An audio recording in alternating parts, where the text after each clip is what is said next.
Hello दोस्तों, स्वागत है आप सबों का एजुकेशन के इस ऑनलाइन प्लेटफॉर्म पे। मैं हूं पीके मेहता, आप सबों का स्वागत करता हूं। दोस्तों, आज है संडे और संडे को करते हैं हम super Sunday test. Super Sunday test में सुपर संडे टेस्ट की श्रृंखला तीसरी है। 2 श्रृंखला ऑलरेडी पहले हो चुकी है, ये तीसरी श्रृंखला है। और इस सुपर संडे टेस्ट में हम पिछले 6 दिन में जो भी टेस्ट कराते हैं उसी से क्वेश्चन को सिलेक्ट किया जाता है। उस 6 दिन के क्वेश्चन में जितने भी क्वेश्चन मैंने आपसे कराए हैं या क्वेश्चन कराने के दौरान जितने भी मैंने आपसे डिस्कस किए हैं क्वेश्चन, उसी से क्वेश्चन बनाया जाता है और उसी से ये 100 क्वेश्चन का टेस्ट सीरीज तैयार किया जाता है। तो इस टेस्ट सीरीज में सुपर संडे की टेस्ट श्रृंखला तीसरा में आपको मिलेंगे जीके का क्वेश्चन, जीएस का क्वेश्चन, करंट अफेयर और स्टैटिस जीके। टोटल मिला के 100 क्वेश्चंस इसमें आपको देखने को मिलेंगे, जो सभी प्रतियोगी परीक्षा के लिए आने वाली वैकेंसी सचिवालय सहायक या फिर बिहार एसएससी का जो इंटर लेवल का आने वाला एग्जाम है, वैकेंसी है। उसके बाद सब इंस्पेक्टर का जो एग्ज़ाम होने वाला है, एसआई का एग्ज़ाम होने वाला है। उसके बाद आपका एनटीपीसी का मेंस होने वाला है, ग्रुप डी का एग्ज़ाम होने वाला है। तो ये सभी एग्ज़ाम में जीके का वेटेज अलग अलग एग्ज़ाम में अलग अलग तरीके से है, लेकिन हर एग्ज़ाम में GK, current affair, GS, static GK के क्वेश्चन पूछे जाते हैं।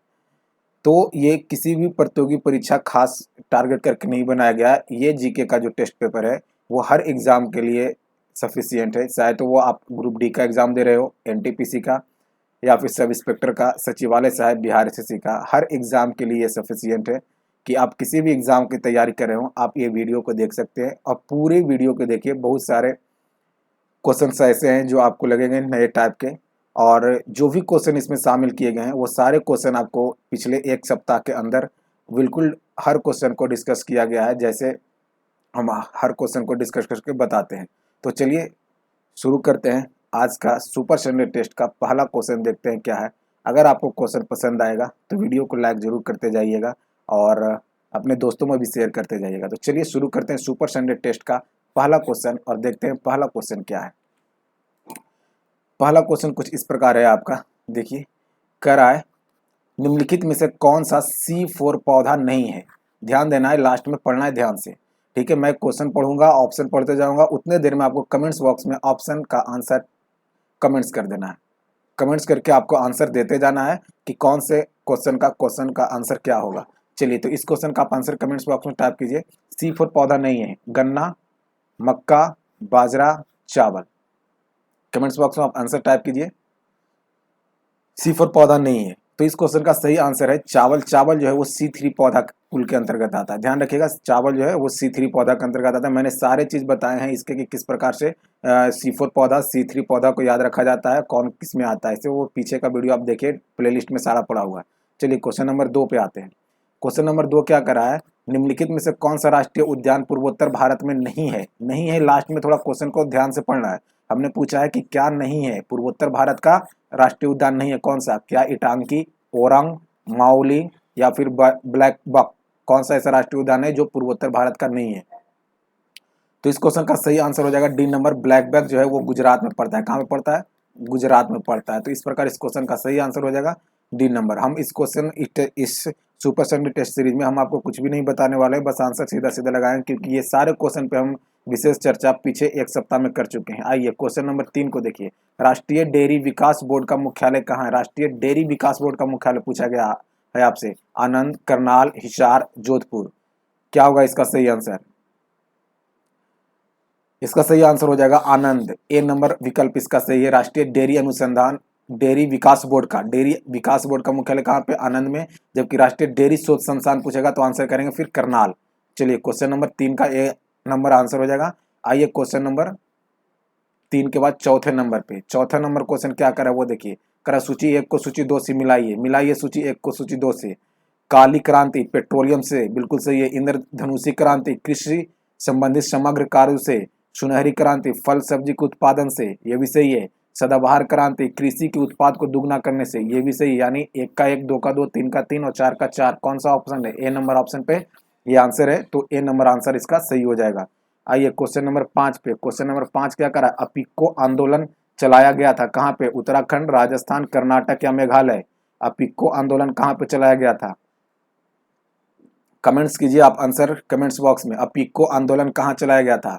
तो इस क्वेश्चन का सही आंसर है कर्नाटक। अपिक्को आंदोलन कर्नाटक में चलाया गया था, जबकि चिपको आंदोलन कहाँ पे? चिपको आंदोलन उत्तराखंड में चलाया गया था। ध्यान दीजिएगा, चिपको आंदोलन के प्रणेता जो थे वो क्या नाम, सुंदरलाल बहुगुणा जी का हाल में निधन हो गया है। आइए क्वेश्चन नंबर 5 के बाद क्वेश्चन नंबर 6 पे। 6 नंबर क्वेश्चन कह रहा है कि सत्य कथन का चयन करें। हाइड्रोजन बम नियंत्रित संलयन प्रक्रिया पर आधारित है, परमाणु रिएक्टर अनियंत्रित प्रक्रिया पर आधारित है।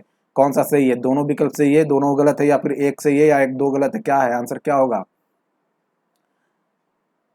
चलिए इस क्वेश्चन का सही आंसर जो हो जाएगा, देखिए पहला विकल्प जो है वो गलत हो गया। क्यों? क्योंकि हाइड्रोजन बम वो संलयन प्रक्रिया पर आधारित है, लेकिन ये नियंत्रित नहीं है, ये अनियंत्रित है। कैसा है? अनियंत्रित है। तो इस प्रकार ये गलत हो गया। और परमाणु रिएक्टर अनियंत्रित विखंडन प्रक्रिया पर आधारित है, ये अनियंत्रित नहीं है, ये नियंत्रित प्रक्रिया पर आधारित है, नियंत्रित विखंडन पर आधारित है। तो इस प्रकार दूसरा स्टेटमेंट भी गलत हो गया। तो पहला स्टेटमेंट भी गलत है और दूसरा स्टेटमेंट भी गलत है। हमें सत्य कथन का चयन करना था, कोई भी कथन सही नहीं है इसमें। इसका मतलब ऑप्शन नंबर कौन सा हो जाएगा? D number. डी नंबर विकल्प सही हो जाएगा कि कोई भी कथन दोनों में सही नहीं है। हाइड्रोजन बम जो है वो संलयन प्रक्रिया पर है, लेकिन अनियंत्रित संलयन प्रक्रिया पर है, नियंत्रित पर नहीं है। और परमाणु रिएक्टर विखंडन प्रक्रिया पर आधारित है, लेकिन वो नियंत्रित विखंडन प्रक्रिया पर आधारित है। तो इस प्रकार इस क्वेश्चन का सही आंसर हो जाएगा 6 नंबर का डी नंबर ऑप्शन। चलिए 7 नंबर क्वेश्चन। 7 नंबर क्वेश्चन करा है शैवालों में प्रजनन होता है। हमने आपको पिछले 3-4 सेट में ऐसे क्वेश्चन कराए हैं। शैवालों में प्रजनन होता है किससे? मुकुलन से, बीजाणु से, खंडन से, इष्ट से। सही आंसर जल्दी से कमेंट्स बॉक्स में कमेंट्स कीजिए। चलिए 7 नंबर क्वेश्चन का आंसर जो होगा, शैवालों का प्रजनन होता है वो खंडन के द्वारा होता है। किसके द्वारा? खंडन के द्वारा। जबकि मुकुलन में जो होता है वो इष्ट के द्वारा। इष्ट के द्वारा किसमें होता है? मुकुलन में। और बीजाणु के द्वारा होता है कवक में। कवक में। ये तीनों क्वेश्चन हम आपको बताए थे क्योंकि ये एग्जाम में पूछा जा चुका है। चलिए 7 नंबर क्वेश्चन के बाद क्वेश्चन नंबर 8 पे।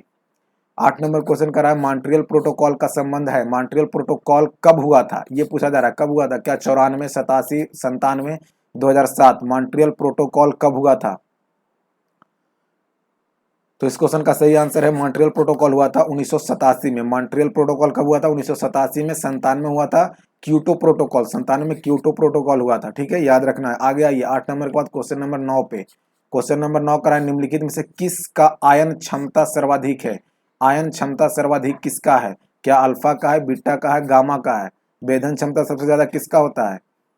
अल्फा का। तो इसका तो आयन क्षमता हमें आयन क्षमता सबसे अधिक पूछा गया है, जबकि आयन क्षमता इसका क्या हो जाएगा? सबसे कम, गामा का। तो अल्फा का क्या हो जाएगा? सबसे अधिक आयन क्षमता हो जाएगा। भेदन क्षमता किसका ज्यादा होता है? गामा का। चलिए क्वेश्चन नंबर 9 के बाद क्वेश्चन नंबर 10 पे आइए।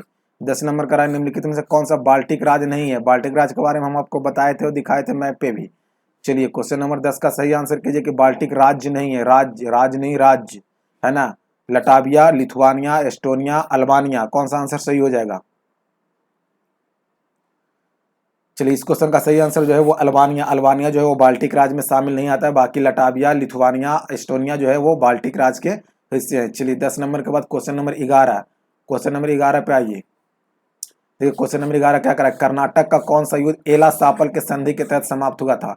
कर्नाटक के युद्ध, मैसूर युद्ध, आंग्ल मराठा युद्ध, उसके बाद मैंने आपको ये आंग्ल सिख युद्ध हो जाए, आंग्ल नेपाल युद्ध, आंग्ल बर्मा युद्ध, ये सारे युद्ध को याद करने के तरीके भी हमने बताए। तो बताइए कि कर्नाटक का युद्ध कौन से संधि, ये एला सापल के संधि के तहत जो समाप्त हुआ था वो कौन सा युद्ध था? क्या वो कर्नाटक का प्रथम, द्वितीय या तृतीय उपयुक्त में से सभी? सही विकल्प को जल्दी से आंसर टाइप कीजिए कमेंट्स बॉक्स में। चलिए कर्नाटक युद्ध जो एलासापल के संधि के तहत समाप्त हुआ था वो पहला कर्नाटक युद्ध था। कौन सा? पहला। हमने आपको बताया था ए पाप पे याद रखना, एलासापल, पांडिचेरी और पेरिस, ये 3 कर्नाटक युद्ध समाप्त हुआ था। पहला एलासापल, दूसरा आपका पांडिचेरी और तीसरा पेरिस के संधि के तहत समाप्त हुआ था। ए पाप पे आपको बताए थे याद रखने के लिए। आइए 12 नंबर क्वेश्चन पे। 12 नंबर क्वेश्चन करा है राजा महेंद्र प्रताप ने किस देश के सहयोग से 1915 में आंतरिक सरकार की स्थापना विदेश में किए थे? यानी राजा महेंद्र प्रताप के द्वारा 1915 में किस देश के सहयोग से आंतरिक सरकार की स्थापना किया गया था? आपको हम बताए थे कहाँ किया गया था और किस देश के सहयोग से किया गया था। आंसर टाइप कीजिए कमेंट्स बॉक्स में। क्या जापान, जर्मनी, रूस या फिर ब्रिटेन? चलिए इस क्वेश्चन का सही आंसर है जर्मनी। जर्मनी के सहयोग से काबुल में, कहाँ पे, काबुल में स्थापना किया गया था राजा महेंद्र प्रताप के द्वारा। ये क्वेश्चन नंबर 13 पे, क्वेश्चन नंबर 13 का रहा है वर्तमान में सर्वोच्च न्यायालय में न्यायाधीशों की अधिकतम संख्या है, यानी अधिकतम संख्या कितनी हो सकती है, कितनी है, वो पूछा गया है। तो वर्तमान में अधिकतम न्यायाधीशों की संख्या कितनी है, 33, 34, 30, 31, कितना है? तो इसका क्वेश्चन का सही आंसर हो जाएगा 34। वर्तमान में सर्वोच्च न्यायालय में न्यायाधीशों की संख्या हमसे पूछा गया है, टोटल कितना होगा, तो 34 हो जाएगा। 30, 33 मुख्य 33 अन्य न्यायाधीश और जबकि एक मुख्य न्यायाधीश। आइए क्वेश्चन नंबर 14 पे, असत्य कथन का चयन करना है, ध्यान देना है, हमें असत्य कथन को चुनना है। कराए जीवाणुओं की कोशिका भित्ति कार्बोहाइड्रेट और प्रोटीन की बनी होती है। जीवाणुओं की जो कोशिका भित्ति होता है वो कार्बोहाइड्रेट और प्रोटीन का बना होता है। कवक की कोशिका भित्ति काइटिन की बनी होती है। पादप की कोशिका भित्ति सेलुलोज की बनी होती है। कौन सा ऑप्शन सही है, उपर्युक्त सभी, कौन सा विकल्प सही है, हमें पूछना है। असत्य कथन को चुनना है, कौन सा इसमें से गलत है, क्या ए गलत है, बी गलत है, सी गलत है, कौन सा गलत है, या उपर्युक्त में से सभी गलत है? सही आंसर टाइप कीजिए कमेंट्स बॉक्स में। चलिए इस प्रकार इस क्वेश्चन का सही जो आंसर होगा उपर्युक्त में से सभी नहीं, गलत है, ये ऑप्शन गलत दिया हुआ है। आपको यहाँ पे चुनना क्या था, असत्य कथन को चुना था ना। कोई भी कथन असत्य नहीं है, ये तीनों का तीनों सही है, तो उपर्युक्त में से कोई नहीं होगा। यहाँ पे ऑप्शन क्या होना चाहिए था, उपर्युक्त में से कोई नहीं, यानी कोई भी ऐसा विकल्प है जो सही नहीं है ना। कि आपको देखना है कि सभी विकल्प यहाँ पे क्या है, सही है। हमें पूछा गया था क्या कि असत्य कथन का चुनिए, यानी गलत कथन को चुनना था हमें, तो यहाँ पे कोई भी गलत कथन है ही नहीं। इसका मतलब है कि उपर्युक्त में से कोई भी नहीं आंसर होगा, क्योंकि इसमें से कोई भी गलत नहीं है, तीनों का तीनों क्या है, सही है। तो 14 नंबर क्वेश्चन का आंसर हो जाएगा क्या, डी नंबर, उसको थोड़ा सा सुधार लीजिए। 15 नंबर क्वेश्चन पे आइए। 15 नंबर क्वेश्चन करा है, किस वर्ष तक हर परिवार को बिजली एलपीजी कनेक्शन उपलब्ध कराने का लक्ष्य रखा गया है? क्या 22 तक, 24, 25 या 30 तक? कौन सा ऑप्शन सही होगा? हर परिवार को बिजली और हर परिवार को एलपीजी कनेक्शन, उसके बाद किसानों की आय दुगनी करना, किसान को आय दुगनी करना, और हर किसी को घर यानी आवास उपलब्ध कराना, घर आवास उपलब्ध कराना। कब तक ये लक्ष्य रखा गया है? जल्दी से कमेंट्स कीजिए। इस क्वेश्चन का जो सही आंसर हो जाएगा वो 22 तक, 2022 तक ये लक्ष्य रखा गया है कि हर किसी को बिजली, एलपीजी कनेक्शन, किसानों की आय को दुगनी और हर किसी को आवास उपलब्ध कराना 2022 तक का लक्ष्य रखा गया है। चलिए आते हैं क्वेश्चन नंबर 15 के बाद क्वेश्चन नंबर 16 पे आइए। क्वेश्चन नंबर 16 देखिए, कराए निम्न में से किसे राजीव गांधी खेल रत्न पुरस्कार 2020 से सम्मानित नहीं किया गया है? राजीव गांधी खेल रत्न पुरस्कार 2020 से सम्मानित नहीं किया गया है। मरियप्पा थंगवेलु, मनिका बत्रा, रानी रामपाल, सौरभ चौधरी, किसे? सही ऑप्शन को चयन करें, जल्दी से कमेंट्स कीजिए कमेंट्स बॉक्स में। 16 नंबर क्वेश्चन का सही जो आंसर हो जाएगा वो सौरभ चौधरी हो जाएगा। इसे अर्जुन पुरस्कार से सम्मानित किया गया। किस पुरस्कार से? अर्जुन पुरस्कार से। जबकि मरियप्पा थंगवेलु, मनिका बत्रा, रानी रामपाल, रोहित शर्मा और ये विनेश फोगाट, ये 5 लोगों को राजीव गांधी खेल रत्न पुरस्कार दिया गया। इसमें कितने लाख रुपए दिए जाते हैं? 25 लाख। आइए क्वेश्चन नंबर 17 पे। 17 नंबर क्वेश्चन का रहा है कि गन्ना किस कुल का पौधा है? गन्ना कौन से कुल का पौधा है? तो गन्ना जो है वो ग्रेमनी कुल का पौधा हो जाएगा। कौन सा कुल का? ग्रेमनी कुल का पौधा हो जाएगा। आंसर आप जल्दी से टाइप किया कीजिए। चलिए 18 नंबर क्वेश्चन, हाल ही में 2020 का गांधी शांति पुरस्कार किसे दिया गया है? 2020 का गांधी शांति पुरस्कार Narendra Modi, Sultan Qaboos bin Said, Sheikh Mujibur Rahman, इनमें से कोई नहीं। किसे दिया गया है गांधी शांति पुरस्कार 2020? चलिए इस क्वेश्चन का सही आंसर हो जाएगा सी नंबर, शेख मुजीबुर रहमान, इन्हें दिया गया है 2020 का गांधी शांति पुरस्कार। आइए क्वेश्चन नंबर 19 पे। 19 नंबर क्वेश्चन कर रहा है, संगे ज्वालामुखी कहाँ पे है? संगे ज्वालामुखी किस देश में है? तो संगे ज्वालामुखी है इंडोनेशिया में। कहाँ पे है? इंडोनेशिया में। आंसर आप फटाफट टाइप कीजिए। 20 नंबर क्वेश्चन, निम्नलिखित में से कौन सा भौतिक का नोबेल पुरस्कार 2020 से सम्मानित नहीं किया गया है? नहीं किया गया, किसे सम्मानित नहीं किया गया, किस क्षेत्र का? तो भौतिक का नोबेल पुरस्कार 2020 के लिए। सही आंसर चुनिए आप। Roger Penrose, Andrea Ghez, Reinhard Genzel, या फिर इनमें से कोई नहीं। किसे सम्मानित नहीं किया गया वो पूछा गया है। चलिए इस प्रकार इस क्वेश्चन का जो सही आंसर हो जाएगा इनमें से कोई नहीं, डी नंबर आंसर सही है। हमसे पूछा गया था कि भौतिक का नोबेल पुरस्कार 2020 से सम्मानित नहीं किया गया। इन तीनों व्यक्तियों को, ये तीनों जो व्यक्ति हैं, क्या क्या नाम है? रोजेन पेनरोज, एड्रिया घेज और रेनहॉट गेंजेल, ये तीनों को सम्मानित किया गया है। हमसे पूछा गया नहीं किया गया था किसे, तो तीनों को किया गया। इनमें से कोई नहीं, आंसर हो जाएगा कि किसी को नहीं, इनमें से कोई नहीं ऐसा है जिसे सम्मानित नहीं किया गया। ये सभी को सम्मानित किया गया है नोबेल पुरस्कार भौतिकी का। चलिए क्वेश्चन नंबर 20 के बाद क्वेश्चन नंबर 21 पे आइए। कराए सत्य कथन का चयन कीजिए। सत्य कथन कौन सा है उसका चयन करें। कराए पद्म पुरस्कार, पद्म अलंकरण पुरस्कार 2021 के लिए कुल 119 व्यक्तियों को सम्मानित किया गया है। पद्म विभूषण पुरस्कार शिंजो आबे को सम्मानित किया गया है। तीसरा कथन है कि सुमित्रा महाजन को पद्मश्री और रामविलास पासवान को पद्म भूषण पुरस्कार से सम्मानित किया गया है। कौन सा कथन सही है? क्या कथन एक सही है, दो सही है, तीनों सही है, या फिर कौन सा है? ऑप्शन देखिए कौन सा सही है। सही कथन को जल्दी से आप आंसर कीजिए कमेंट्स बॉक्स में। चलिए इस क्वेश्चन का सही आंसर देखिए, पहला जो स्टेटमेंट करा कि पद्म अलंकरण पुरस्कार 2021 से 119 लोगों को सम्मानित किया गया है, तो ये बिल्कुल सही है। 7 और 10 और 102 आपको बताए थे, ये पद्म विभूषण, पद्म भूषण और पद्म श्री से ये लोग हैं, है ना। पद्म विभूषण पुरस्कार शिंजो आबे को दिया गया, ये भी सही है। पहला कथन सही है, दूसरा कथन सही है। तीसरा कथन सुमित्रा महाजन को पद्मश्री नहीं, इसे पद्म भूषण पुरस्कार दिया गया, भूषण पुरस्कार दिया गया, पद्म भूषण। और रामविलास पासवान को पद्म भूषण, सही है ये, है ना। तो 3 नंबर स्टेटमेंट गलत हो गया। सुमित्रा महाजन को पद्मश्री नहीं दिया गया था, पद्म भूषण दिया गया था। इसका मतलब पहला और दूसरा सही है, तो आंसर हो जाएगा आपका कौन सा? डी नंबर, यानी 1 और 2 कथन सही है। हमें सत्य कथन का चयन करना था, तो आंसर हो जाएगा डी नंबर। आइए क्वेश्चन नंबर 22 पे। 22 नंबर क्वेश्चन कर रहा है असत्य कथन का चयन करना है। गलत कथन कौन सा है वो चयन कीजिए। पहला कथन कर रहा है कि स्वस्थ भारत क्रांति गजेंद्र सिंह शेखावत और स्मृति ईरानी की पुस्तक है। दूसरा का रहा है मेरा युद्ध कैंसर विरोध डॉक्टर जसवंत राठी की पुस्तक है। क्रिकेट ड्रोन नहीं ड्रोन, है ना, क्रिकेट ड्रोन जतिन परांजपे और आनंद वासु की पुस्तक है।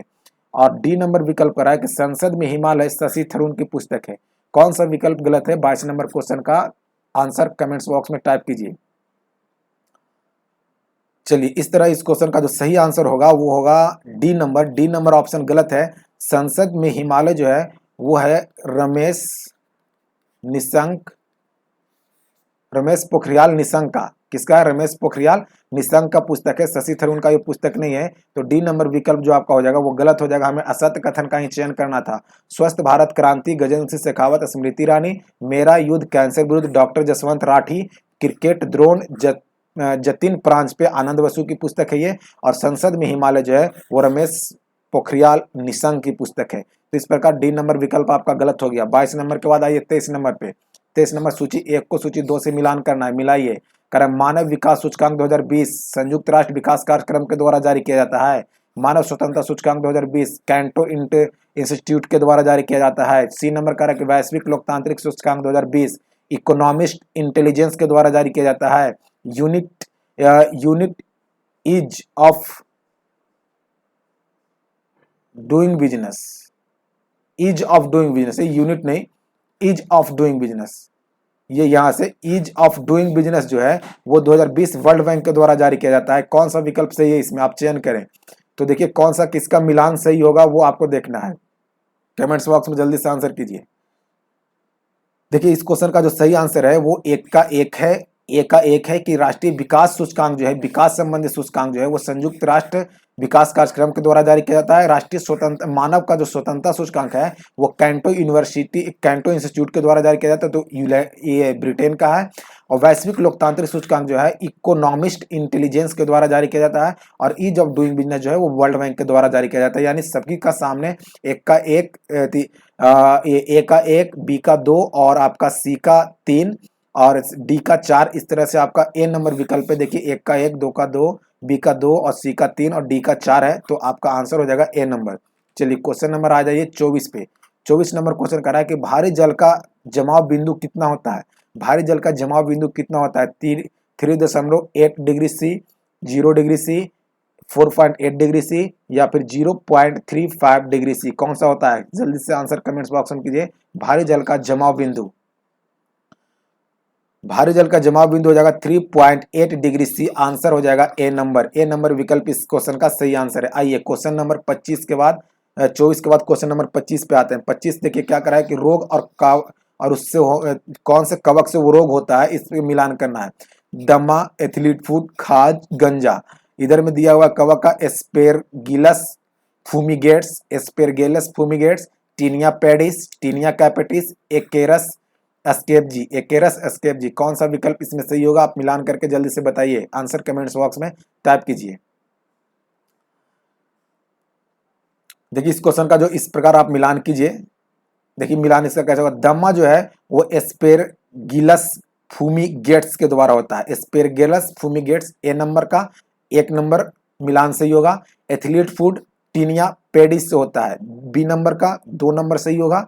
खाज जो होता है वो एकेरस एस्केपजी से होता है, एकेरस एस्केपजी से होता है। और गंजापन जो होता है वो टीनिया कैपिटिस से होता है। तो इस प्रकार ए का 1 हो जाएगा, ए का 1 हो जाएगा, बी का 2 हो जाएगा, बी का 2 हो जाएगा, बी का 2, बी का 2 यहाँ पे है, सी का 4 हो जाएगा, सी का 4 देखिए कहाँ पे, 1 का 1, 2 का 2, सी का 4, ये सी का 4 मिला। तो इसका मतलब है कि ऑप्शन आपका सी नंबर सही हो जाएगा। चलते हैं क्वेश्चन नंबर 25 के बाद क्वेश्चन नंबर 26 पे। 26 नंबर क्वेश्चन करा है कि कैलामाइन किसका अयस्क है? कैलामाइन किसका अयस्क है? जिंक का, टीन का, कैडमियम का या पारा का? सही विकल्प को आप चयन कीजिए। कैडमियम किसका अयस्क है? जिंक, टीन, ये कैडमियम बोले। कैलामाइन किसका अयस्क है? जिंक, टीन, कैडमियम या फिर पारा का? सही विकल्प को आप जल्दी से चयन कीजिए और आंसर कमेंट्स बॉक्स में टाइप करिए। देखिए सही आंसर जो इसका हो जाएगा, कैलामाइन जो है वो जस्ते का अयस्क है, यानी जिंक का अयस्क है। तो आंसर इसका ए नंबर सही हो जाएगा। आइए 27 नंबर क्वेश्चन पे। 27 नंबर क्वेश्चन का है कि निम्नलिखित में से कौन सा विद्युत चुम्बकीय तरंग नहीं है? विद्युत चुम्बकीय तरंग नहीं है ये पूछा जा रहा है आपसे। अंत में क्वेश्चन को बारीकी से पढ़ना है, ध्यान से पढ़ना है। तो अवरक्त किरण, दृश्य किरण, पराबैंगनी किरण या ध्वनि तरंग, कौन सा ऐसा है जो विद्युत चुम्बकीय तरंग नहीं है? क्या होता है विद्युत चुम्बकीय तरंग, क्या इसकी विशेषता है?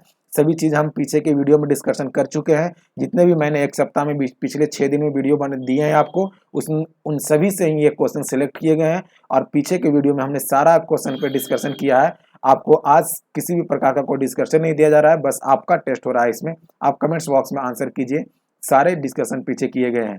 चलिए 27 नंबर क्वेश्चन का सही आंसर हो जाएगा ध्वनि तरंग। ध्वनि तरंग जो है वो विद्युत चुम्बकीय तरंग नहीं है। विद्युत चुम्बकीय तरंग के बारे में हमने सारा डिटेल्स बताया आपको। आइए 27 के बाद 28 नंबर, निम्नलिखित में से किस रंग की प्रकीर्णन सबसे अधिक होती है? किसकी प्रकीर्णन अधिक होती है? किसकी तरंगदैर्घ्य अधिक होती है? किसकी चाल अधिक होती है? किसकी आवृत्ति अधिक होती है? सारे क्वेश्चन हमने पीछे वाले वीडियो में डिस्कस किए। आज आपको आंसर देना है कि किसकी प्रकीर्णन सबसे अधिक होती है। तो किसका हो जाएगा? सही आंसर टाइप कीजिए, लाल, हरा, बैगनी या फिर नारंगी। लाल, हरा, बैगनी या फिर नारंगी।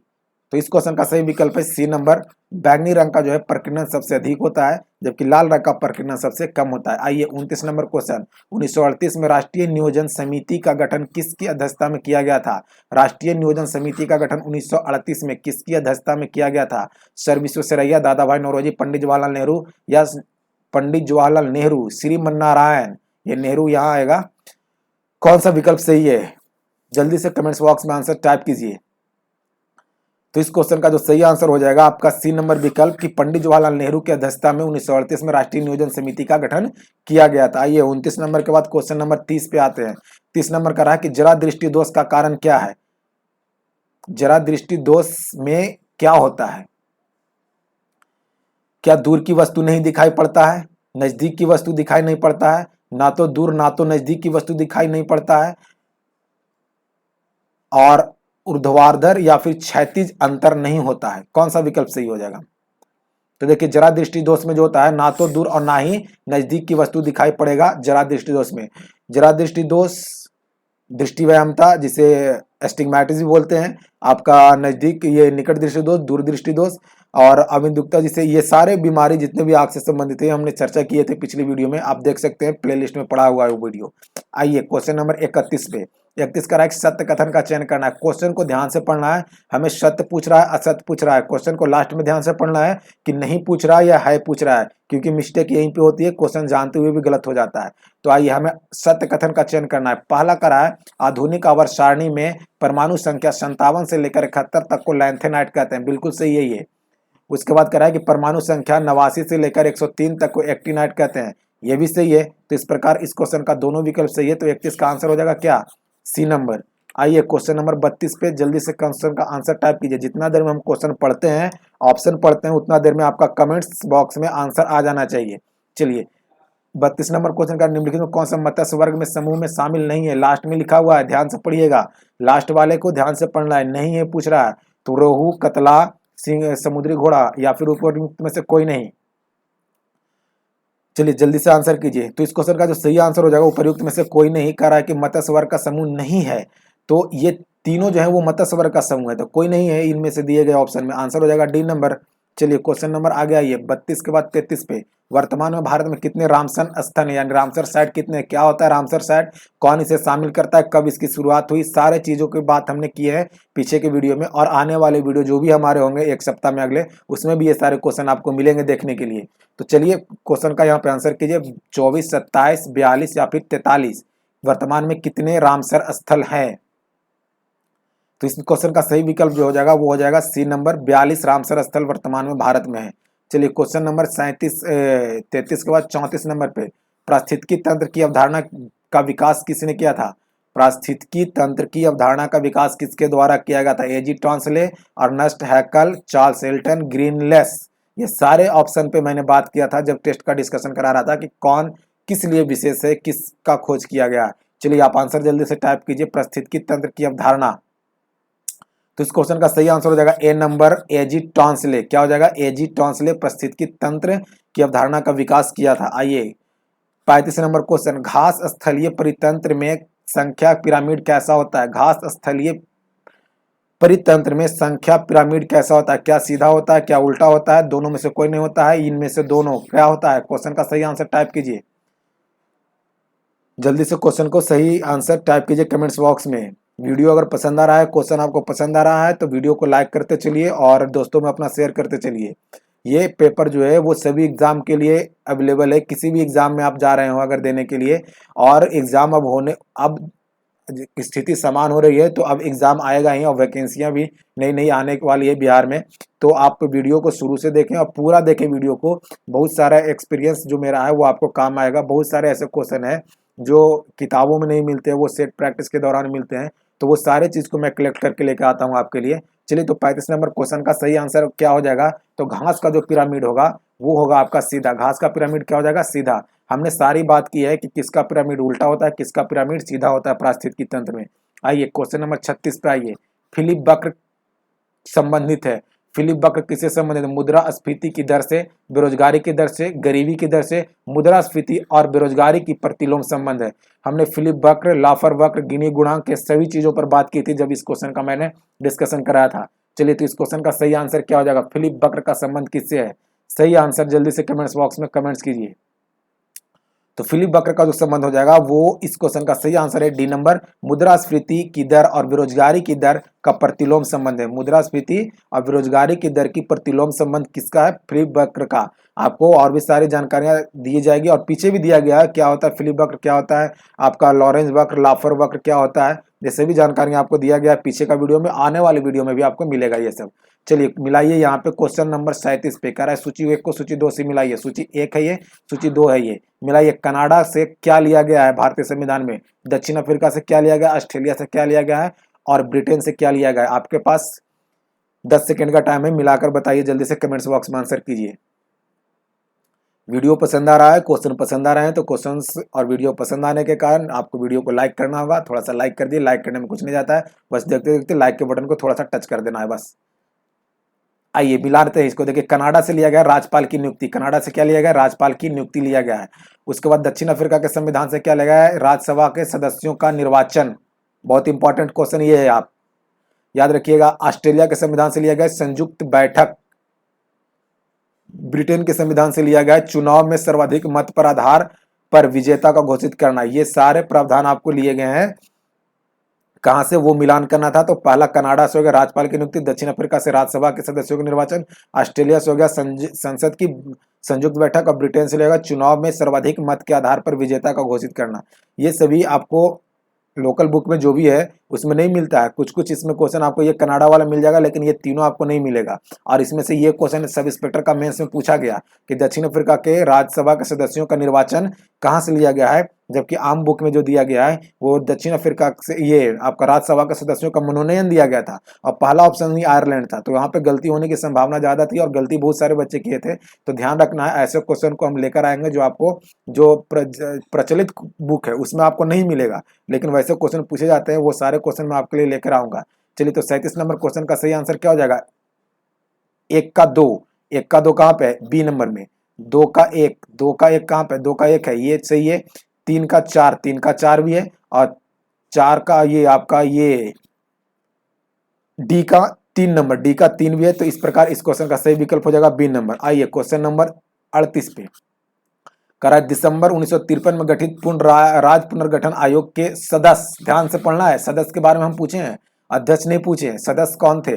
सदस्य का मतलब उस कमेटी के सारे सदस्य का नाम पूछा गया, कौन कौन थे। क्या फजल अली थे, बीजी खरे थे, के एम पानीकर थे, एच एन कुंजरू थे? कौन थे इस राज्य पुनर्गठन आयोग के सदस्य? तो इस प्रकार इस क्वेश्चन का जो सही आंसर हो जाएगा, देखिए बीजे खरे जो थे वो राजभाषा आयोग के गठन अध्यक्ष थे, राजभाषा आयोग के अध्यक्ष थे। तो इस प्रकार आपको पूछा गया कौन सदस्य थे, है ना? तो कौन थे? तो फजल अली उसका अध्यक्ष थे और के एम पानीकर और एच एन कुंजरू सदस्य थे उसके। तो अध्यक्ष हो या सदस्य हो वो तो सारे सदस्य कहलाएंगे ही। तो आपका आंसर इस प्रकार इस क्वेश्चन का हो जाएगा 1, 3 और 4। तो 1, 3 और 4 आपका ऑप्शन नंबर 3 पे है। चलिए क्वेश्चन नंबर 38 के बाद क्वेश्चन नंबर 39। सूची 1 को सूची 2 से मिलाइए। सूची 1 है और ये सूची 2 है, मिलान कीजिए। 48 के क में क्या है, 350 के क में क्या है और 39 के क में क्या है, 43 में क्या है। ये सभी नीति निर्देशक तत्व के अंतर्गत आते हैं और इनसे क्वेश्चन बहुत ज्यादा पूछे जाते हैं। तो यहाँ पे आपको मिलान करना है, कमेंट्स बॉक्स में जल्दी से आंसर टाइप कीजिए। चलिए मिलान करते हैं इसका और देखिए क्या सही हो जाएगा। तो 48 के क में कहा गया है पर्यावरण का संरक्षण करें। आपको पता है कि कल 5 जून था और 5 जून को मनाया गया विश्व पर्यावरण दिवस, और मैंने आपको उस पर वीडियो भी बनाया था जिसमें मैंने आपको उसका थीम पर्यावरण दिवस पहली बार कब मनाया गया, भारत को कब होस्ट किया था और कौन सा देश और होस्ट करा है, सारी चीज बताए हैं। आप वो वीडियो को जरूर देखिए जाके। 351 के क में क्या हो जाएगा, तो प्राथमिक स्तर पर मातृत्व भाषा की सुविधा। उसको 39 के क में क्या हो जाएगा, तो समान न्याय और निःशुल्क कानून सहायता। और 43 में हो जाएगा आपका क्या, तो मजदूरी और कुटीर उद्योग। तो इस प्रकार इस क्वेश्चन का सही आंसर क्या हो जाएगा, 48 का आपका ए नंबर विकल्प का 4 नंबर पे, ए का 4 डी नंबर पे मिला, इसका मतलब एक ही ऑप्शन मिला है। तो डी नंबर विकल्प इसका आप सही कीजिए आंसर में। चलिए 39 के बाद क्वेश्चन नंबर 40 पे आइए। निम्न पर्वत श्रेणी में पूर्व से पश्चिम की सही क्रम क्या होगा? ध्यान देना है हमें, पूर्व से पश्चिम की ओर आना, इस तरफ आना है हमें, इस तरफ पश्चिम से पूर्व की ओर नहीं जाना है। तो पूर्व से पश्चिम की ओर आप सही विकल्प का चयन करें। क्या धौलागिरा, अन्नपूर्णा, एवरेस्ट, मकालू, कंचनजंगा होगा? कंचनजंगा, मकालू, एवरेस्ट, धौलागिरा, या अन्नपूर्णा, धौलागिरा होगा? मकालू, एवरेस्ट, कंचनजंगा, अन्नपूर्णा, धौलागिरा हो जाएगा। एवरेस्ट, कंचनजंगा, मकालू, अन्नपूर्णा, धौलागिरा हो जाएगा। कौन सा विकल्प इसका सही हो जाएगा? आपको पता होगा कि एवरेस्ट ये नेपाल के पास ये जो हिमालय से लगे हुए जो पर्वत श्रृंखला ये इस प्रकार से, इसमें आपको एक एक करके मिलेंगे, धौलागिरा, अन्नपूर्णा, इस प्रकार से। तो हमें आपसे पूछा गया पूर्व से पश्चिम की ओर। तो इस क्वेश्चन का जो सही आंसर हो जाएगा वो सही आंसर हो जाएगा बी नंबर विकल्प, कंचनजंगा, मकालू, एवरेस्ट, अन्नपूर्णा, उसके बाद धौलागिरा। आप पश्चिम की ओर से आइएगा तो सबसे पहले आपका मिलेगा धौलागिरा, उसके बाद मिलेगा अन्नपूर्णा, उसके बाद मिलेगा एवरेस्ट, उसके बाद मिलेगा मकालू, उसके बाद कंचनजंगा जो आपका सिक्किम में है। तो इस तरफ से आप इस तरफ से पूछा गया था, ये हो गया पूरब का इलाका और ये हो गया पश्चिम का इलाका। तो हमें इस तरफ से पूछा गया था। पश्चिम से पूरब पूछेगा तो सबसे पहले धौलागिरा को आंसर करेंगे, उसके बाद अन्नपूर्णा को। हमें पूरब से पश्चिम ध्यान देना है, पूछा क्या जा रहा है, पश्चिम से पूरब पूछा जा रहा है, पूरब से पश्चिम पूछा जा रहा है। तो इस प्रकार इस क्वेश्चन का जो सही आंसर निकल के आएगा वो बी नंबर निकल के आएगा, पूरब से पश्चिम। आपको ये मानचित्र के सहारे मैंने दिखाया था कि किस प्रकार से इसका आंसर करना, कौन से पर्वत कहाँ पे, ये सारे चीज मैंने आपको दिखाने का प्रयास किया था पिछले एक सप्ताह में, जो भी मैंने जिस वीडियो में मैंने इसका डिस्कशन कराया था। तो यहाँ पे उतना वक्त नहीं है। आइए क्वेश्चन नंबर 41 पे। 41 नंबर क्वेश्चन, निम्नलिखित में से किस देश से होकर विषुवत रेखा नहीं गुजरती है? विषुवत रेखा नहीं गुजरती, किस देश से होकर हमें नहीं गुजरती है वो ढूंढना है। किरीबाती, सोमालिया, कोलंबिया या फिर मारितानिया? आंसर कमेंट्स बॉक्स में कमेंट्स कीजिए। चलिए इस क्वेश्चन का सही जो आंसर हो जाएगा मारितानिया, मारितानिया से गुजरता है कर्क रेखा। कौन सा रेखा? कर्क रेखा, कर्क रेखा, मकर रेखा, सारे चीज बताए हैं हमने। आइए 42 नंबर क्वेश्चन को देखें। निम्नलिखित में कौन सा अटलांटिक महासागर का गर्म जलधारा है? अटलांटिक महासागर का गर्म जलधारा पूछ रहा है। किस प्रकार से अटलांटिक महासागर, प्रशांत महासागर और हिंद महासागर गर्म जलधाराओं को बिल्कुल सिंपल तरीका से मैंने एक अपना कंसेप्ट दिया था जो अब मैं खुद बनाया हूं, उस पर आधारित ये सारे क्वेश्चन बन जाते हैं। तो ध्यान रखना है कि आप पीछे का वीडियो देखिएगा तो ये सारे कंसेप्ट आपको मिल जाएंगे, या फिर आने वाले वीडियो में आपको मिलेगा ये कंसेप्ट फिर से देखने के लिए। अटलांटिक महासागर का गर्म जलधारा के बारे में पूछा गया है, तो इस क्वेश्चन का जो सही विकल्प हो जाएगा वो क्या हो जाएगा, बी नंबर, फ्लोरिडा की जलधारा है जो गर्म जलधारा है। बाकी वेंगुएला, आपका कनारी और ये फॉकलैंड की जलधारा जो ठंडी जलधारा है, और इससे भी अटलांटिक महासागर की जलधाराएं हैं। आइए 42 नंबर क्वेश्चन के बाद 43 नंबर पर, तमस उपन्यास के लेखक कौन है? तमस उपन्यास के लेखक कौन है? तो भीष्म साहनी है। कौन है? भीष्म साहनी। ए नंबर विकल्प इसका सही हो जाएगा। आइए क्वेश्चन नंबर 44 का सही मिलान कीजिए, सूची 1 को सूची 2 से मिलाइए। वन जीव संरक्षण अधिनियम भी आई क्वेश्चन है, ये स्टार लगाइए इस पे। क्वेश्चन बिल्कुल ऐसे क्वेश्चन आते हैं एग्जाम में। वन जीव संरक्षण अधिनियम 1972 सही है क्या? वन संरक्षण अधिनियम 1980 क्या सही है? पर्यावरण संरक्षण अधिनियम 1986 क्या ये भी सही है? वन नीति 1988 कौन किसका मिलान है? सही आंसर आप कमेंट्स बॉक्स में टाइप कीजिए,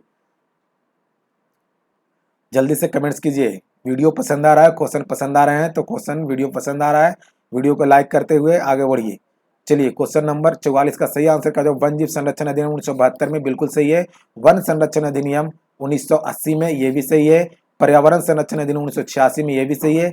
वन नीति 1988 में ये भी सही है। इसका मतलब इस क्वेश्चन का सही आंसर हो जाएगा 1 का 1, 2 का 2, ये ए का 1, बी का 2, सी का 3, 4 का, ये डी का 4। इस प्रकार इस क्वेश्चन का आंसर 44 का निकल के आया। 45 नंबर क्वेश्चन पे आइए, सूची 1 को सूची 2 से मिलाइए सूची 1 को सूची 2 से। हरियाणा में कौन सा राष्ट्रीय उद्यान है? मेघालय में कौन सा है? असम में कौन सा है? हिमाचल प्रदेश में कौन सा राष्ट्रीय उद्यान है? जल्दी से मिलाकर आप कमेंट्स बॉक्स में आंसर को टाइप कीजिए। चलिए इस क्वेश्चन का वो मिलाते हैं। देखिए हरियाणा में जो है वो कालेसर राष्ट्रीय उद्यान जो है वो कहाँ पे है? वो हरियाणा में है। मेघालय में कौन सा है? तो बालफरम है। असम में कौन सा है? तो राजीव गांधी ओरंग है। और हिमाचल प्रदेश में कौन सा है? पिन वैली है। हमने आपको मैप के थ्रू ये सारे क्वेश्चन बताते हैं। जब भी किसी राज्य की चर्चा होती है या फिर राष्ट्रीय उद्यान की चर्चा होती है तो मैं उसको मैप के थ्रू आपको बताता हूँ।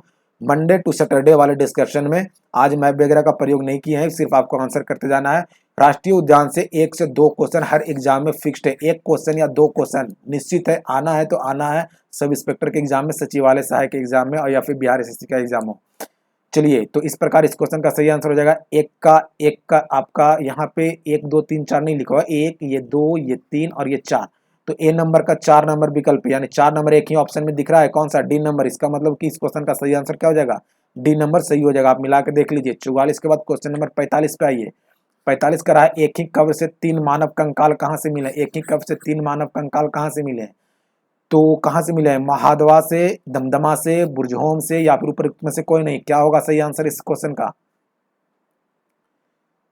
चलिए 46 नंबर क्वेश्चन का जो सही आंसर हो जाएगा वो हो जाएगा दमदमा से एक ही स्थान से 3 मानव कंकाल मिले हैं। बी विकल्प इसका सही है। आइए क्वेश्चन नंबर 47 पे, विनय पिटक की रचना किसके द्वारा किया गया? क्या आनंद के द्वारा, उपाली के द्वारा, मोगनीपुत्र या फिर काला शोक के द्वारा? हमने बुद्ध धर्म जब भी पढ़ा रहा था आपको, या फिर ये क्वेश्चन जब बता रहा था तो उसमें हमने सारी चीजें बताई है कि विनय पिटक की रचना, सुत पिटक की रचना, विधम पिटक की रचना किस बौद्ध संगीति में और किसके द्वारा किया गया है। और ये बौद्ध धर्म से संबंधित जितने भी किताबें थे सब पे हमने चर्चा किया था कि कौन से किताबें बौद्ध धर्म से संबंधित है। चलिए तो इस क्वेश्चन का आंसर हो जाएगा विनय पिटक का रचना जो किया गया वो उपाली के द्वारा किया गया। बी नंबर इस क्वेश्चन का सही विकल्प है। आइए क्वेश्चन नंबर 48 पे, भारत से सबसे पहले कौन सा यूरोपीय कंपनी गया था? कौन सा यूरोपीय कंपनी गया था ये पूछा जा रहा है। आने का क्रम तो हर कोई पूछता है, हर कोई जान रहा है कि आने का क्रम। जाने का क्रम भी याद रखिए कि कौन सबसे पहले गया था। हमने आपको क्रम की जिक्र की थी जब ये क्वेश्चन का डिस्कशन कराया था। तो इस तरह इस क्वेश्चन का जो आंसर हो जाएगा वो डच। क्या हो जाएगा? डच जो हो जाएगा वो सबसे पहले गए थे। अंग्रेज, डच, पुर्तगाली और फ्रेंच में सबसे पहले कौन गए थे? डच। कमेंट्स बॉक्स में आंसर रुकना नहीं चाहिए, आंसर एकदम जल्दी जल्दी करते जाइए। आइए क्वेश्चन नंबर 49 का रहा है कि चंपारण सत्याग्रह कब हुआ था? चंपारण सत्याग्रह कब हुआ था? क्या 16 में, 17 में, 20 में या फिर 21 में? कौन सा विकल्प सही हो जाएगा?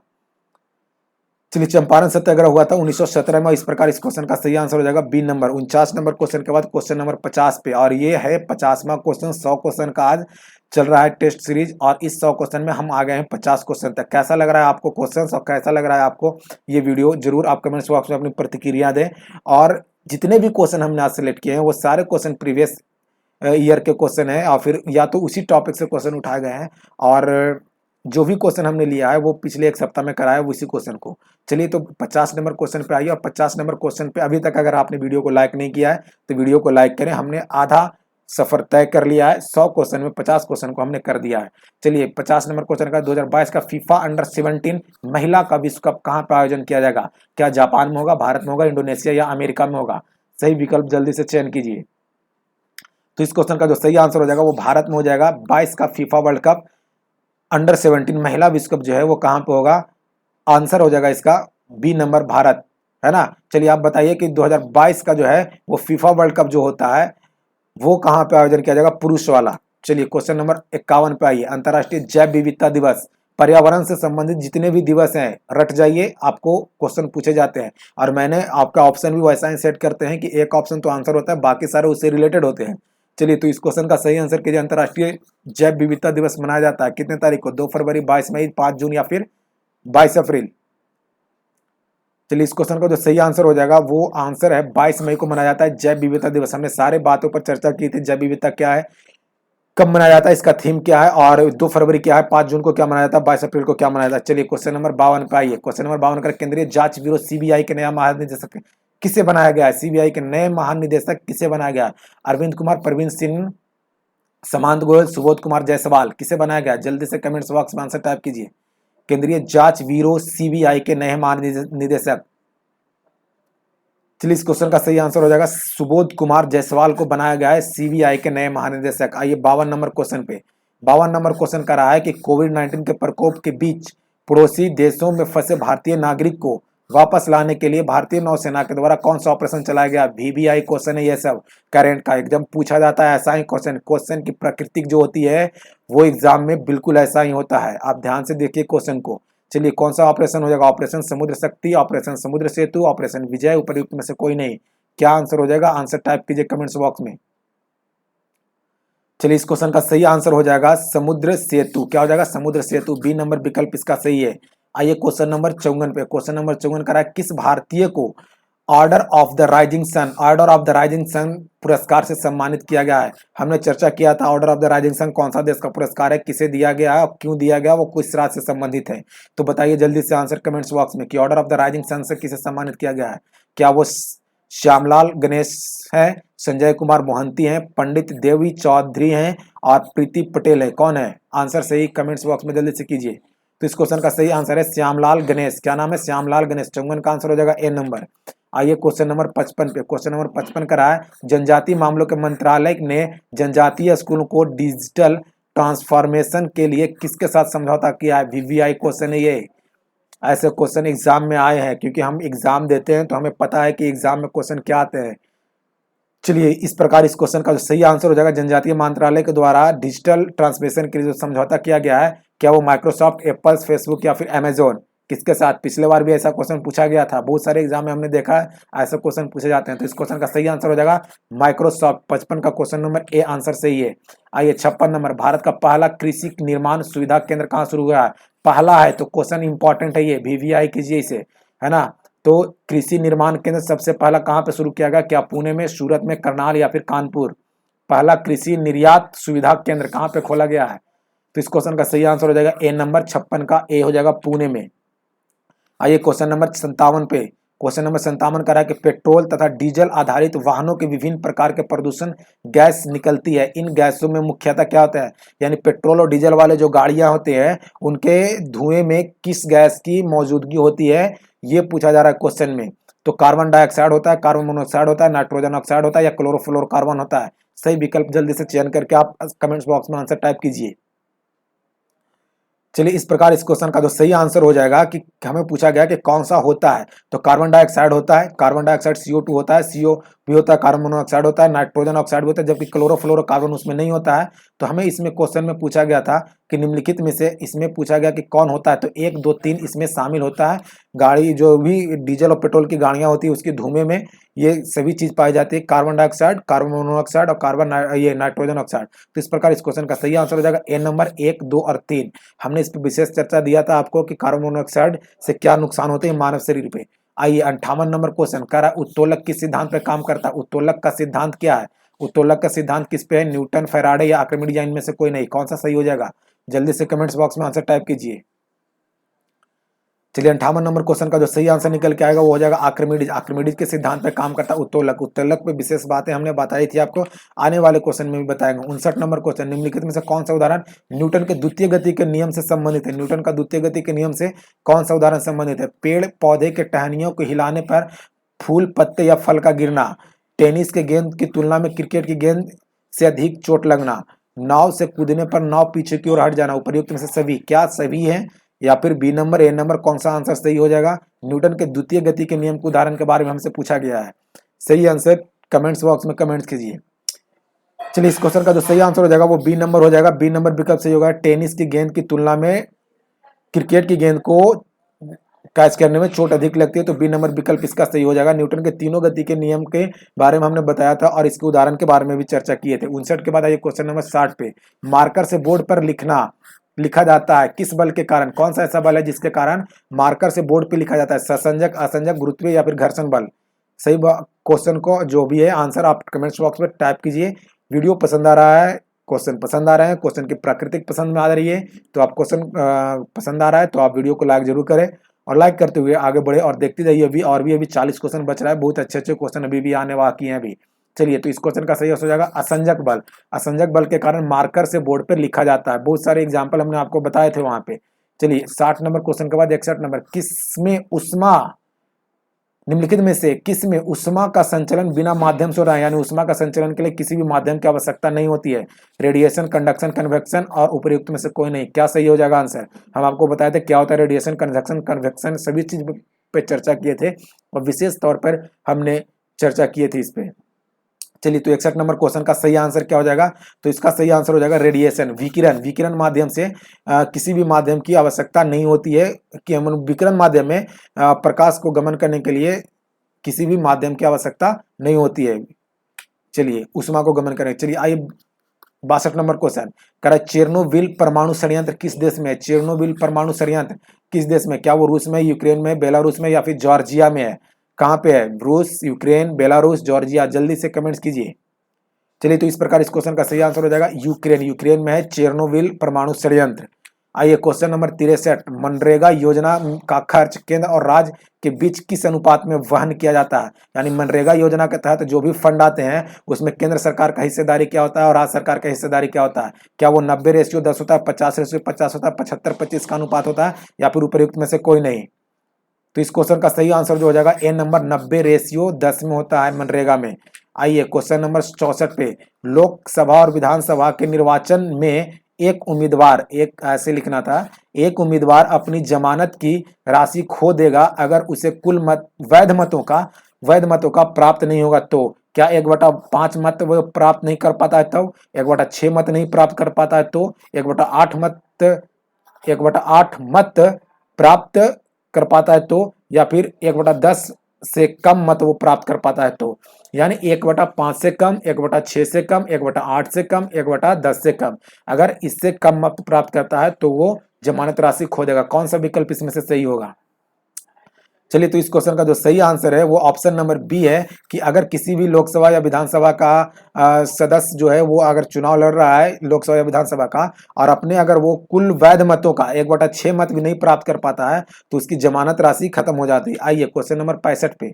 65 नंबर क्वेश्चन क्या करा है? करा निम्नलिखित कथन पर विचार कीजिए। करा पहला कथन कि फुसफुस धमनी ऑक्सीजन समृद्ध रक्त का प्रवाह करता है। दूसरा करा है कि फुसफुस सिरा कार्बन डाइऑक्साइड समृद्ध रक्त को प्रवाह करता है। उपर्युक्त में से सही कथन का चयन करना, यहाँ पे ध्यान से पढ़ना है, पूछा गया सही कथन, तो कौन सा सही हो जाएगा? सही जल्दी से कमेंट्स बॉक्स में आंसर कीजिए। तो देखिए इस क्वेश्चन का जो सही आंसर हो जाएगा वो दोनों का दोनों गलत है। क्यों गलत है?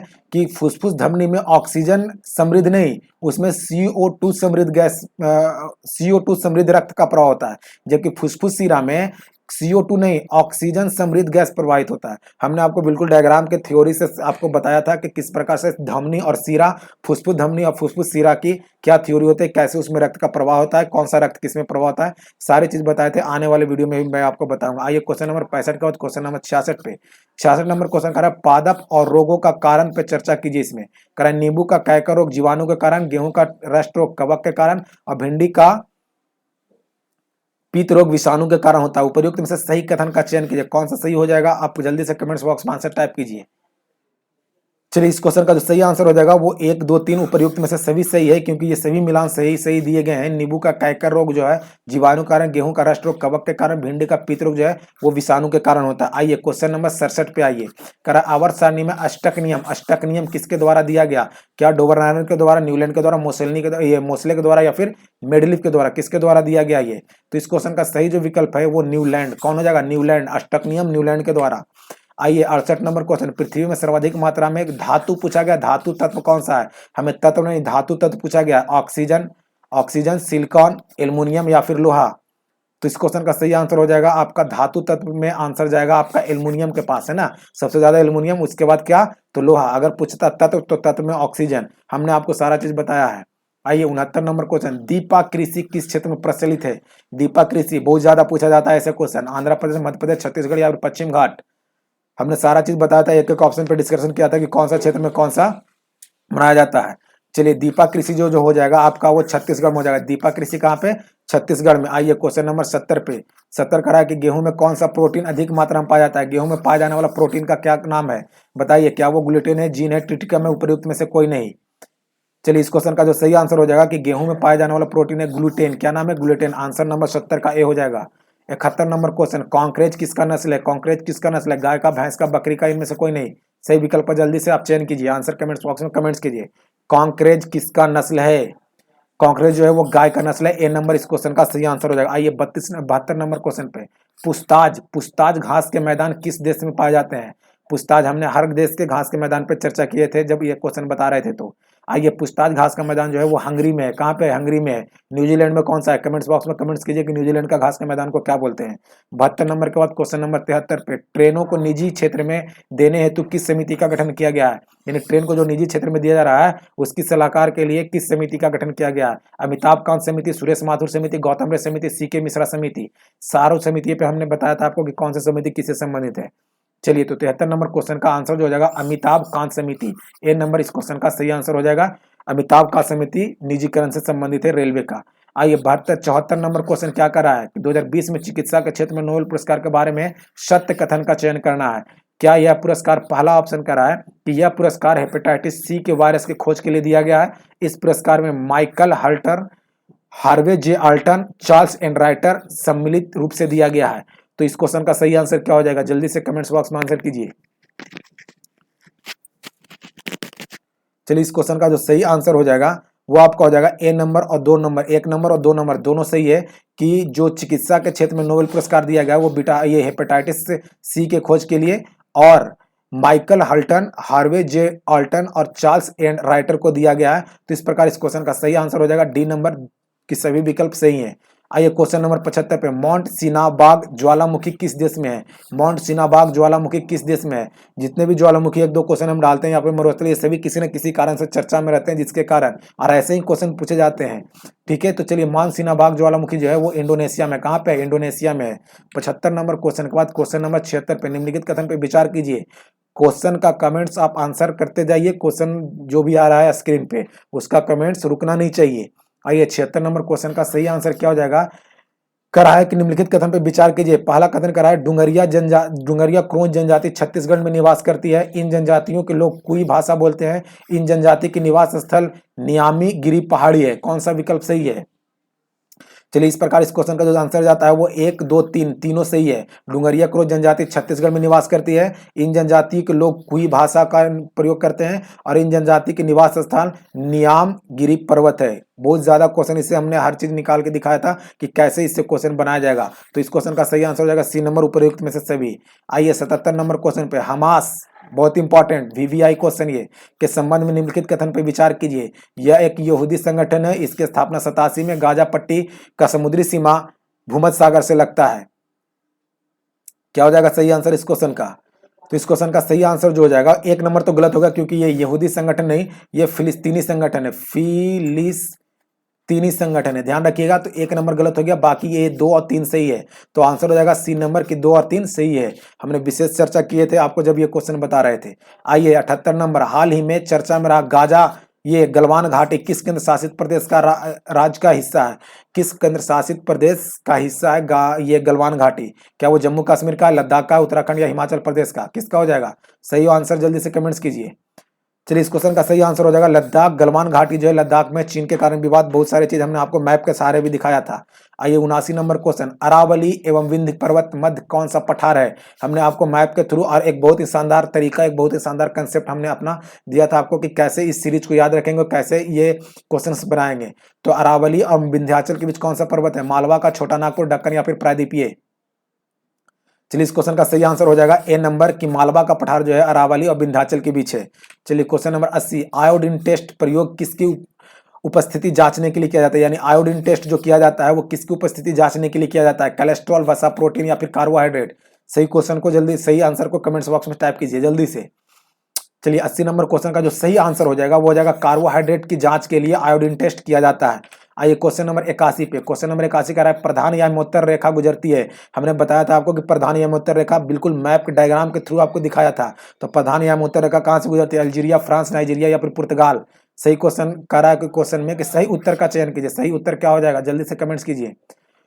तो इस क्वेश्चन का सही आंसर हो जाएगा अल्जीरिया और फ्रांस। ए नंबर पे है 1 और 2। तो इस प्रकार इस क्वेश्चन का सही आंसर हो जाएगा ए नंबर 81 का।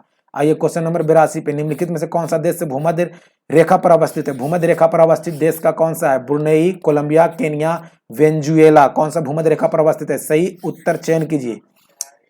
चलिए जल्दी से क्वेश्चन का आंसर कीजिए कमेंट्स बॉक्स में। तो इस क्वेश्चन का सही आंसर जाएगा कोलंबिया और केनिया। कोलंबिया और केनिया जो है वो भूमध्य रेखा पर स्थित है, यानी 2 नंबर और 3 नंबर क्वेश्चन सही हो जाएगा आंसर। अगला आइए देखिए क्वेश्चन नंबर 83 को, कह सूची 1 को सूची 2 से मिलाइए। ज्वालामुखी है और ये देश है, तो मिलाइए सूची 1 को सूची 2 से।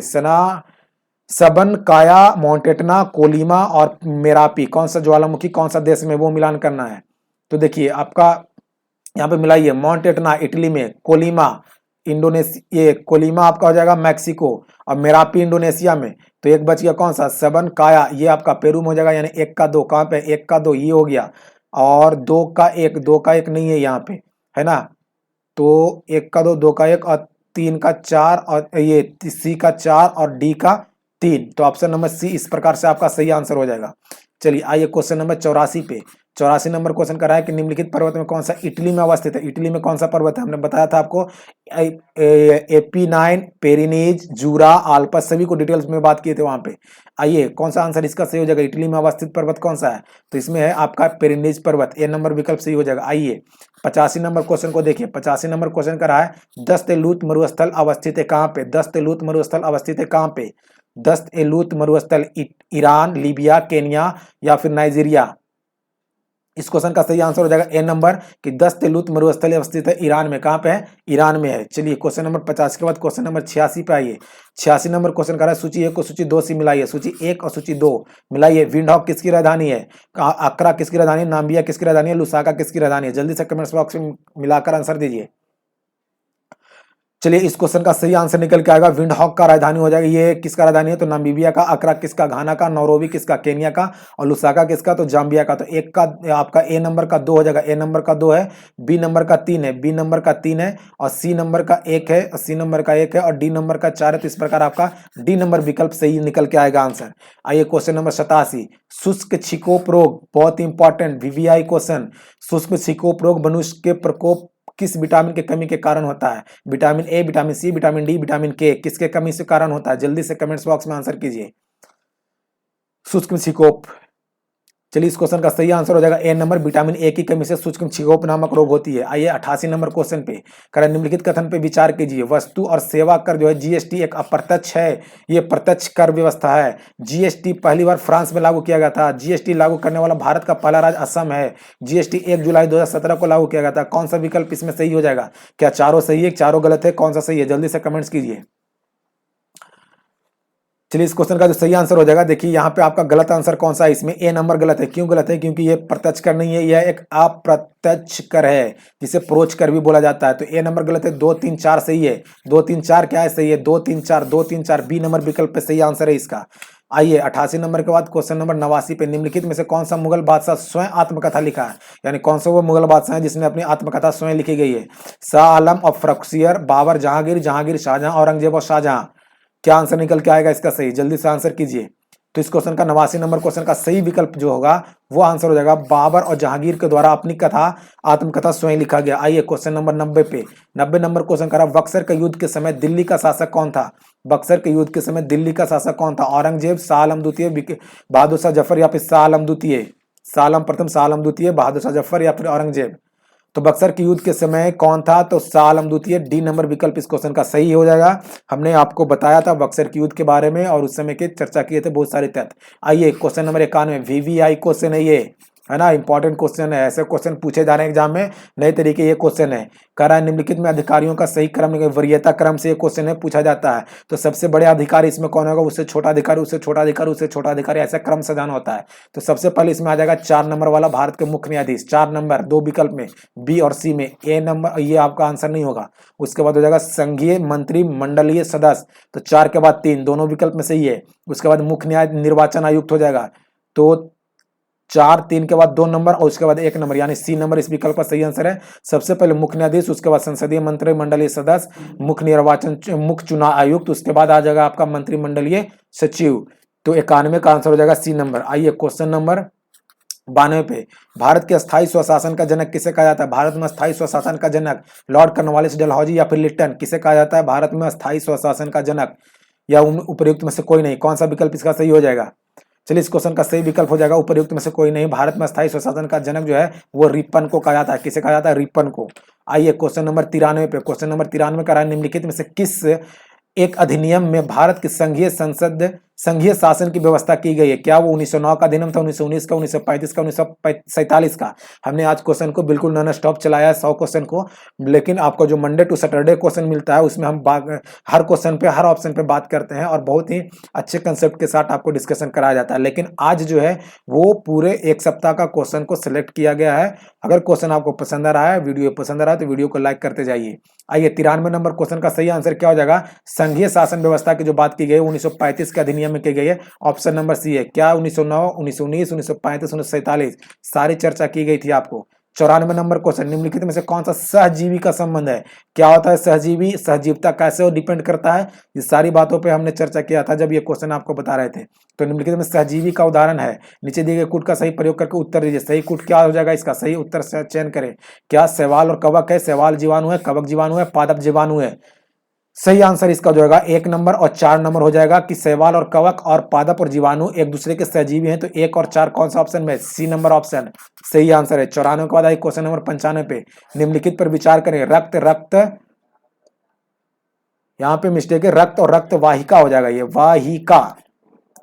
ये वाहिका इधर चला है, ये यहाँ पे आना चाहिए हृदय और वृक्क। तो कह रहा है कि उपर्युक्त में से कौन सा मानव शरीर का पारिस्थितिकी तंत्र नहीं है? पारिस्थितिकी तंत्र में कौन शामिल नहीं है, ये क्वेश्चन पूछा जा रहा है 95 नंबर क्वेश्चन का। तो इस क्वेश्चन का सही आंसर निकल के आ जाएगा। देखिए वृक्क जो है वो एक उत्सर्जी अंग है वृक्क, जबकि रक्त वाहिका और हृदय जो है वो रक्त का परिसंचरण तंत्र में गिनती आता है। तो 1 2 3 इस विकल्प का सही आंसर हो जाएगा। तो 1 2 और 3 कहाँ चला गया ऑप्शन? केवल 1 और 3, केवल 2 और 3, केवल 3 और 4, केवल 4 नहीं। इसमें आपका ऑप्शन में सुधार करना होगा। 1 2 3, 1 2 2 है, किसी एक को कर दीजिए आप। इसी में 1 3 है तो इसमें 2 को भी शामिल कर दिए और ए नंबर को आंसर कर दिए। 1 2 3 इस विकल्प का सही आंसर हो जाएगा। आइए 96 नंबर क्वेश्चन, विश्व का पहला तेल कुआं कहाँ पे प्रवाहित किया गया था? यानी कहाँ पे सबसे पहले तेल की कुआं की खुदाई की गई थी? क्या पेंसिल्वेनिया में, पीटर्सबर्ग, असम या फिर लंदन? तो इस क्वेश्चन का सही आंसर क्या होगा? जल्दी से कमेंट्स कीजिए। तो इस क्वेश्चन का सही आंसर हो जाएगा तेल कुआं निम्नलिखित में से कहां पे सबसे पहले? तो पेंसिल्वेनिया जो यूएसए में पड़ता है। कहां पे? यूएसए में पड़ता है। आइए 96 नंबर के बाद क्वेश्चन नंबर 97 बढ़ रहे हैं हम अपने 100 क्वेश्चन की ओर, बहुत ही करीब है अब। चिकित्सा हृदय स्पंदक को मापने के लिए निम्नलिखित में से किस यंत्र का उपयोग किया जाता है? चिकित्सक के द्वारा हृदय का स्पंदक मापने के लिए किसका प्रयोग किया जाता है? स्टेथोस्कोप, पेसमेकर, ईसीजी, ईईजी, किसका प्रयोग किया जाता है? तो इस क्वेश्चन का जो सही आंसर निकल के आएगा वो निकल के आएगा स्टेथोस्कोप का प्रयोग किया जाता है। क्या होता है पेसमेकर, ईसीजी, ईईजी, सभी क्वेश्चन पे हमने चर्चा किया था। आइए क्वेश्चन नंबर 98 पे, 98 नंबर, ग्रंथि और उससे स्रावित हार्मोन मिलान कीजिए। थायराइड से क्या निकलता है? अग्नाशय से क्या निकलता है? वीर्य से क्या निकलता है? पीयूष ग्रंथि से क्या निकलता है? चलिए यहाँ पे इस क्वेश्चन का सही विकल्प निकल के आएगा थायराइड ग्रंथि से निकलता है क्या? तो थायरॉक्सिन हार्मोन।